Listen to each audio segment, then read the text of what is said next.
Diferente no dia de hoje. No dia de hoje, aparentemente temos bastantes amigos, mas quando estamos na abundância, mas quando a gente passa por certas situações, quando a gente está passando pela aprovação do Senhor, a gente tem muitos levantes, tem muitas acusações, tem muitos que querem só nos julgar, nos criticar, e assim eu creio que foi também com Jó, Os amigos de Jó, assim, eu creio comigo, nos tempos de hoje, colocando nos tempos de hoje, que falaram: cadê teu Deus agora?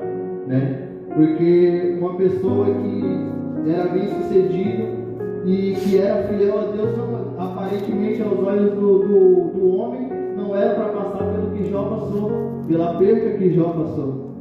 Jó não sofria apenas pela perca, mas porque não entendia, porque Jó era uma pessoa pelo qual era fiel a Deus. Então ele não entendia o porquê que ele estava passando por aquilo. Ele ficava desacreditado, porque uma pessoa que está servindo ao Senhor, que está nos caminhos de Deus, fazendo as coisas certas, e acontece uma tragédia dessa na sua vida, é como se questionar a si mesmo: será que eu estou fazendo a coisa certa? Será que o que foi que aconteceu? O que foi que eu fiz para que isso acontecesse? Eu acredito que Jó deve ter se perguntado isso por várias vezes, porque Jó era uma pessoa muito íntegra e respeitava a ordem do Senhor, E naquele momento de sofrimento de Jó ali, não é um sinal de abandono, não era um sinal de abandono de Deus ali para Jó, porque Jó precisava ser provado. Por quê? Porque a palavra de Deus diz que o diabo, ele tenta ao Senhor através da vida de Jó, porque ele questiona a Deus. Ele fala que Jó só é fiel a ele, Jó só é fiel a ele pelas coisas que ele dava para ele. Então ele pediu para que Deus permitisse ele tirar tudo de Jó, porque através das perdas de Jó negaria ao Senhor. Mas mais uma vez o diabo, ele teve mais uma derrota, porque Jó, mesmo na dor, Jó não questionou, Jó sempre foi fiel ao Senhor. A fragilidade da resposta que Jó não teve, ali no capítulo 38 no versículo de Jó ainda, do 1 ao 4 também diz, depois disso o Senhor respondeu a Jó: eu redemoinho e disse: quem é este que escurece o conselho com a palavra, sem conhecimento? Agora cinge os teus lombos como homem, pergunta-te e tu ensinarás. Onde estavas tu quando eu fundava a terra? Fazemos saber se tens inteligência. Deus ali ele faz um questionamento a Jó. Deus ele faz um questionamento para Jó e Jó fica sem resposta. Mas o intuito de Deus ali é mostrar para Jó que ele ainda estava com ele, que não era para ele se preocupar, que não era para ele se entristecer, porque independente da situação, ele estava presente na vida de Jó. E assim também no dia de hoje, não importa a situação, eu não sei o que vocês estão passando, não conheço vocês, a primeira vez que venho aqui, mas Deus manda dizer: não importa a situação, Ele está com vocês. Não importa o que vocês estão passando, não importa se é doença, não importa se é no relacionamento, não importa se é no emprego, Deus está com vocês. Aleluia, Deus. Glória, glória a Deus. Deus quebra o silêncio, mas também Deus não explica o sofrimento para Jó, porque Deus ele não precisa estar dando explicação do que Ele está fazendo em nossa vida, porque a gente tem que somente confiar no trabalhar de Deus. Inclusive, quando o irmão me convidou, eu só aceitei e falei, automaticamente, quando o irmão me convidou, eu falei: meu Deus, a data do meu aniversário. E comigo eu falei: é um presente de Deus para mim, porque muitas coisas têm acontecido na minha vida, né? Mas o Senhor tem sempre falado comigo que está comigo, para comprovar cada dia que Ele está comigo. É esse presente que é o convite de estar trazendo a palavra dele no dia do meu aniversário. Não foi nem programado e Deus trabalhou da forma dele. Deus ali, né, como eu disse, ele não quis dar explicação para Jó. Ele faz uma pergunta que Jó não pode responder. Por que Deus faz isso? Porque Ele fez para que Jó refletisse e sabesse que Ele era na vida de Jó. Muitas vezes tentamos encaixar Deus como se fosse forma, né? Se foi bom, se vai dar tudo certo. Então Deus nos lembra que o Criador de toda a criatura, o Criador de tudo é Ele. Porque às vezes a gente quer colocar Deus atrás da gente e a gente na frente. Não, isso aqui só vai dar certo se eu fizer desse jeito, mas não cuida do nosso jeito. Às vezes a gente fala, essa porta de emprego aqui só vai dar certo se eu fizer assim, mas a gente esquece de buscar para saber se é direcionamento de Deus. Às vezes a gente bota um propósito, eu quero comprar aquele carro, mas às vezes Deus quer te dar até um melhor, mas tu não busca para antes da gente planejar algo, tenha um íntimo com Deus. Procure saber se Deus está presente naquele propósito na sua vida, porque não devemos criar algo achando que é bom para a gente. Temos que fazer algo pensando no que Deus se agradaria da gente, né? Que nessa noite a gente possa sair daqui sabendo disso, sabendo que vamos buscar, vamos nos consagrar, porque sem a consagração e sem a oração, a obra não é de nada, não vale de nada. Então, para a obra dar certo, precisamos buscar, precisamos orar, precisamos jejuar e se consagrar na presença do Senhor. Aleluia, Jesus. Também se encontra ali no capítulo de Jó 42, do verso 2, que diz que bem sei eu que tudo tu podes e nenhum dos teus planos pode ser frustrados. Então, os planos de Deus não podem ser frustrados na nossa vida. Eu tive uma promessa, e a minha promessa desde o ventre era que eu era uma pessoa escolhida, ia ser um pregador que ia pregar nos 4 cantos do mundo, mas eu sempre corri disso, sempre corri. Confesso que eu sempre fui um cara assim que eu sempre gostei da música, né? A música para mim eu achava que meu propósito de ser crente seria louvar o Senhor. Mas só que Deus está cada dia mostrando qual que é o propósito dele na minha vida. Enquanto eu não tinha entendido isso, tudo era travado, tudo não ia e era tanta guerra espiritual na minha vida. Mas a partir do momento que eu decidi focar e falar, Senhor, faz a tua obra, automaticamente no meu aniversário Ele me concede a oportunidade de estar trazendo a palavra dele. Então é assim que Deus age. É assim que Deus faz, porque Ele age na hora certa, no momento certo, do jeito que Ele quer. Não importa a situação, Ele age na hora certa. Aleluia, Jesus. Bem sei eu que tudo tu podes, e nenhum dos teus planos pode ser frustrado. E questionar sua dor e passa a admirar a soberania de Deus, né? Porque a fé não é ter todas as respostas, mas confiar naquele que detém o controle de toda a situação, né? A gente lê, se basear na palavra de Deus, a nossa fé faz a gente confiar no Deus vivo, né? Porque se a gente confiar, tudo dá certo na presença de Deus.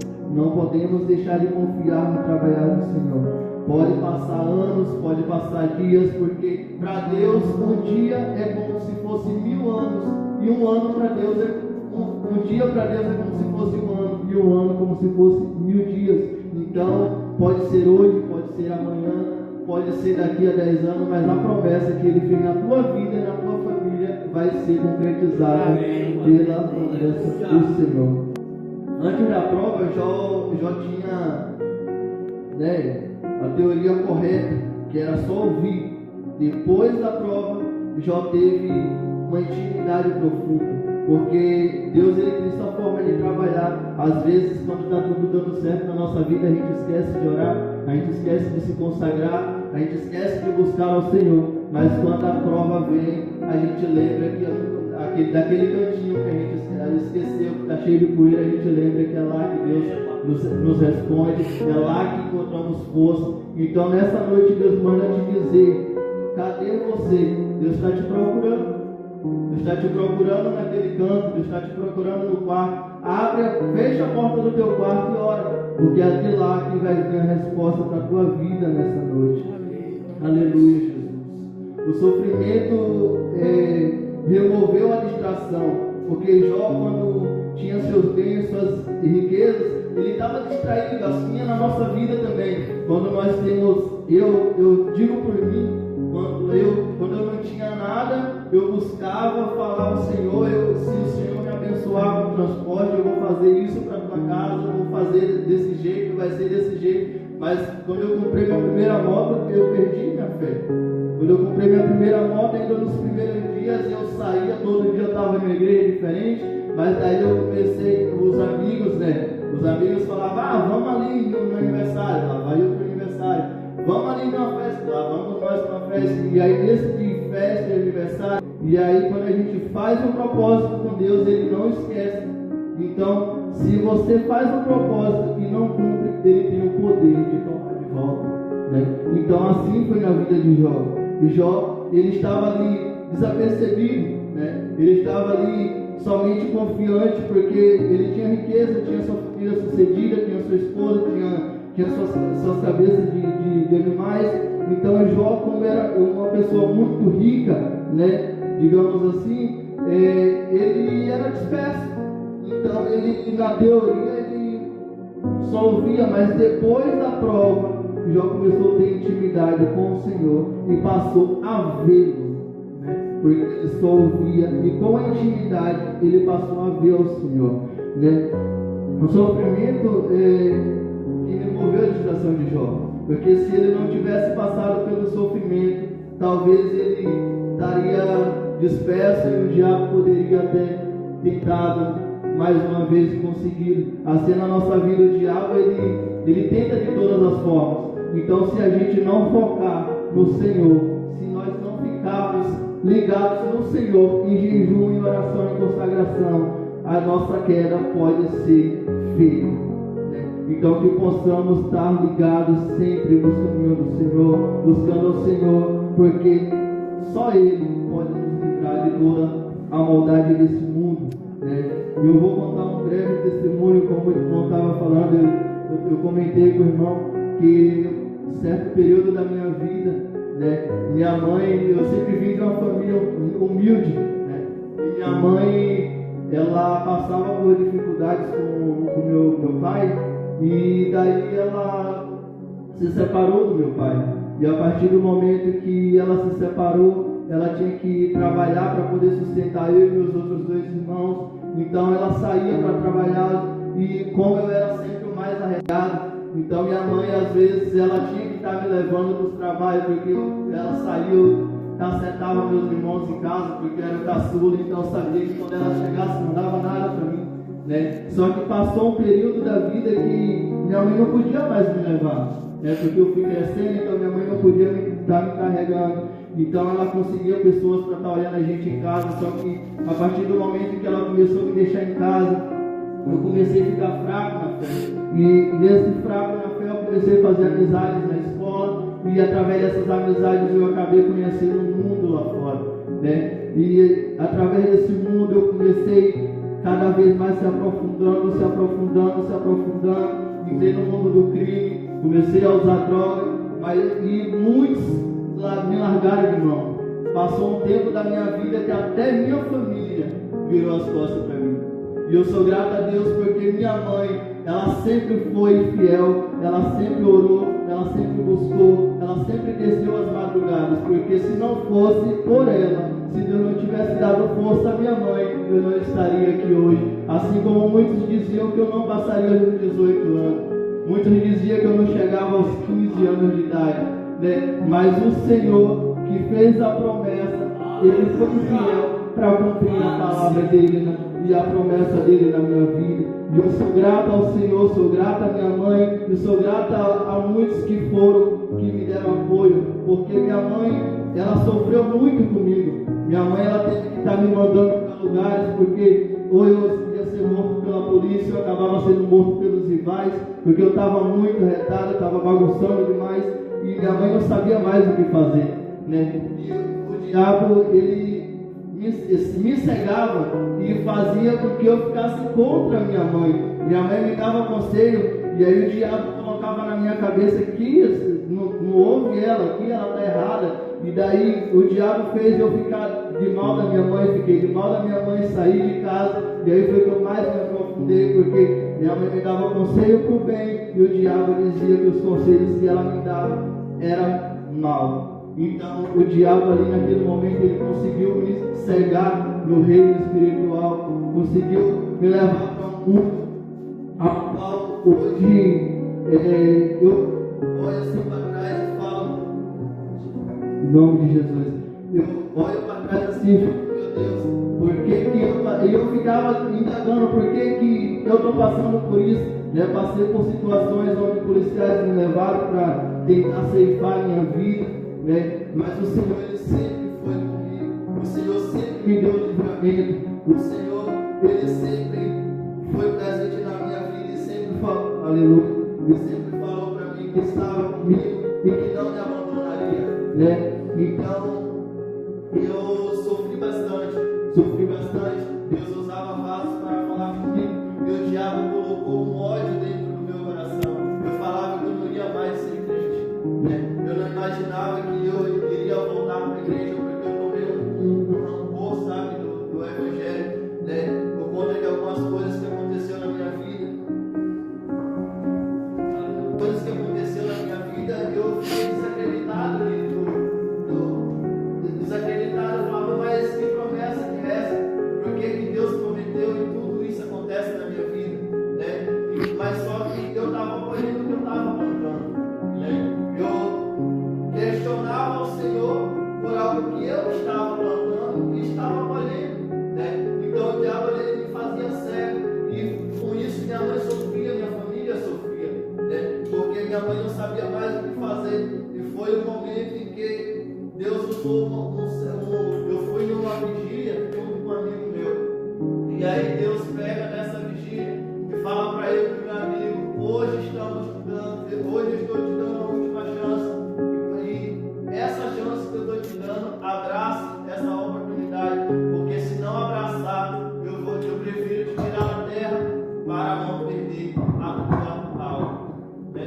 E mesmo assim a gente levantamos a mão ali naquele momento com medo, né? A gente ficou com medo ali, e naquele momento a gente levantou as mãos ali e aceitamos, voltamos para Jesus. Só que Jesus, ele tinha falado conosco naquele dia que era a última chance que ele estava nos dando. Só que a gente brincava muito com o Evangelho, a gente ia para a igreja, tentava ser crente novamente, só que aquele ódio, aquele rancor que estava no meu coração não deixava eu ser firme na presença do Senhor. Eu ia para a igreja, mas quando eu tinha o famoso carnaval, que lá é conhecido como micareta, quando eu chegava às festas, eu saía da igreja, eu saía para apontar, porque eu gostava de estar pulando, gostava de estar no meio das pessoas. Então, toda vez que chegava a festa, era certo meus amigos falavam, tu não fica na igreja. Então, a palavra que eles lançavam, eu acabava indo pela palavra dos meus colegas, entre aspas, né? E naquele momento, Deus envia um servo para eu e para o meu amigo novamente e fala, lembra da promessa que eu te fiz, lembra da promessa que eu te fiz, e também tu lembras do aviso que eu te dei. E naquele momento eu lembrei da vigília e falei com meu amigo, vamos voltar para a igreja, porque eu nasci no Evangelho, fui criado no Evangelho, e sei que quando Deus fala, Ele não mente e nem volta atrás, né? Então naquele momento voltamos de novo para a igreja, e daí começaram muita gente a criticar a gente, vocês não vão, quando voltar ao carnaval você sai da igreja. E daí, nesse período que eu estava no crime, eu conquistei muitas coisas, né? Na vida errada que eu tinha.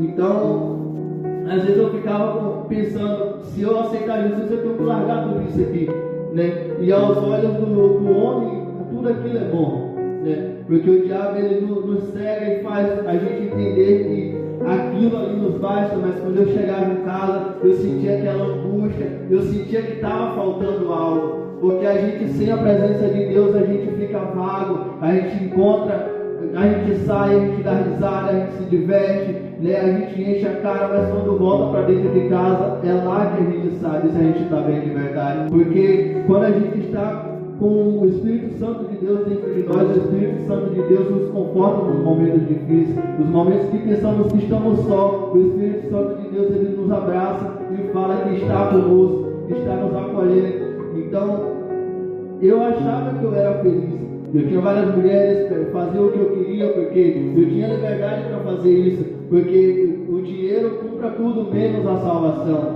Então, a partir do momento que eu aceitei Jesus, o diabo ele deu e também ele tomou. O diabo ele dá, mas ele toma. E quando Jesus dá, ele não toma, né? A palavra de Deus, se ele te dá um dom, você sair do Evangelho, e quando volta, o dom está lá para você novamente. Então, quando Deus fez uma promessa na minha vida, a promessa foi feita. Eu saí do Evangelho, mas quando eu voltei, ele me retornou com as promessas dele na minha vida. E meus irmãos, confesso que foi muito difícil para eu voltar a ser cristão novamente, porque quando eu estava na igreja, quando eu voltei para a igreja, eu voltei fumando, eu voltei bebendo, né? Eu voltei me prostituindo. E um pastor que sempre orou por mim, ele chegou para minha mãe e falou: eu vou batizar o teu filho. E eu não estava preparado. Eu falei para ele: pastor, eu não estou preparado, porque eu ainda fumo e eu ainda bebo. Ele falou: quem vai fazer a transformação é o Espírito Santo de Deus.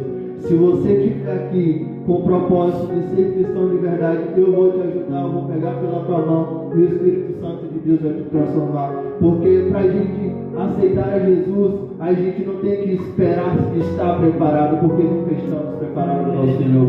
Nós temos que levantar a mão, temos que dar o primeiro passo, porque dando o primeiro passo, Jesus pega na nossa mão e seguimos a caminhada juntos. Nessa noite, aleluia, Deus manda dizer que muitas coisas tem o Senhor em nossas vidas, mas para que as coisas se cumpram em nossas vidas, temos que dar o primeiro passo, né? Para que a obra de Deus se concretize em nossas vidas, temos que dar o primeiro passo para o Senhor Jesus, e Ele cuida do restante da nossa vida, né? Então, naquele momento ali, antes de eu voltar para Jesus, eu estava falando que Deus usou esse vaso para a gente, daí voltamos, e aí Deus falou com a gente que Ele tinha aberto a cova e que Ele não fecharia novamente, porque se a gente pensasse em sair do Evangelho mais uma vez, que Ele preferia tirar a gente da terra, mas não perdia a nossa alma. E assim, quando chegou o período do nosso Evangelho novamente, meu colega começou a fraquejar novamente, começou a sair novamente, começou a ir para a festa, e Deus tornou a alertar ele, e mesmo assim ele não deu ouvidos. Deus colocou no leito, preparou e o levou.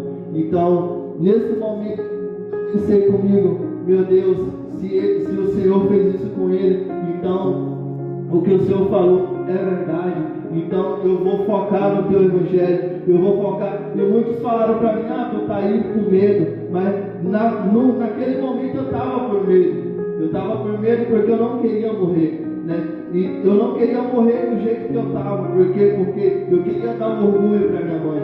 Eu tinha dentro de mim que um dia eu tinha que dar um orgulho para minha mãe, porque eu virei uma peça de desastre na família da minha mãe, porque viemos de uma família evangélica, viemos de uma família que sempre prezou pela palavra do Senhor. E quando eu saí do Evangelho, eu destruí com a reputação da família que era da minha mãe. Eu falava: Senhor, um dia ainda eu vou dar um orgulho para minha mãe, um dia ainda eu vou voltar para o Senhor e ela vai ver o que o Senhor tem na minha vida, aleluia, Jesus. Então, naquele momento que eu perdi meu colega, eu fiquei muito sentido, mas ao mesmo tempo eu queria largar tudo, porque eu falei: por que, Senhor, por que o Senhor permitiu que levasse ele? Mas eu sabia que ele tinha sido salvo, porque Deus colocou no leito e ele se reconciliou novamente. E quando ele confessou com a boca, no outro dia, ele partiu para a glória. E mesmo assim, eu acabei saindo mais uma vez, por conta de uma namorada que eu tive. Ela conhecia ela na igreja, só que daí, quando começamos a namorar, ela saiu do Evangelho do Senhor. E daí, com isso, eu acabei indo também para o caminho de novo. E nessa volta que eu fui para o mundo, eu passei por uma coisa que eu não desejo para ninguém na face da terra. Eu passei por uma situação que eu gosto muito da passagem de Jó, porque foi quase o que eu tive, quase eu perdi a minha vida. Eu confesso para os irmãos que dessa volta eu voltei pela dor. Mas por que eu voltei pela dor? Porque eu escolhi aquilo. Não precisava eu passar pelo que eu passei. Não precisava eu enxergar a morte de perto para poder reconhecer que o Senhor era Deus. Mas eu dou graças ao Senhor pela graça dele ter me alcançado. E hoje está aqui dando orgulho para minha mãe, dando o privilégio de minha mãe estar sentada ali e ouvindo eu pregar e falar do meu testemunho, né? Porque eu não entendia. Deus tinha um propósito na minha vida. E as coisas que eu passei hoje servem como um testemunho, né, para aqueles que vivem uma vida, né, uma vida aí fora, uma prova de que Deus é fiel em nossas vidas. É uma prova de que quando Deus quer resgatar, Ele resgata a alma perdida. Então, que nessa noite possamos ter a confiança no Senhor Jesus Cristo, possamos confiar que Deus, Ele faz o maior projeto em nossas vidas. Não importa a situação, não importa se para a gente não tem solução, para Deus sempre vai ter a solução. Alguém que todos são evangélicos? Não é evangélico? Você já é evangélica? Amém, glória a Deus. Eu quero te fazer um convite nessa noite. Se você se sente à vontade de aceitar ao Senhor nessa noite, esse é o momento. Esse é o momento certo, porque não existe estar preparado para que o Senhor faça a mudança. A mudança só vai ser feita quando damos o primeiro passo. E não sabemos o dia e nem a hora que Ele vem. E também não conhecemos o que há de acontecer amanhã. Então, não possamos deixar para depois o que podemos fazer hoje. Então, nessa noite, se o irmão se sente à vontade de estar fazendo aliança com Cristo, esse é o momento certo. Se o irmão quiser, pode estar vindo aqui à frente também, ou também se só quiser uma oração, também estamos aqui para estar orando por você. Se quiser vir aqui à frente, a gente vai estar orando. Amém. Até aqui me orientou o Senhor, né? Eu vou fazer uma oração assim mesmo para a igreja e está passando o microfone nessa noite.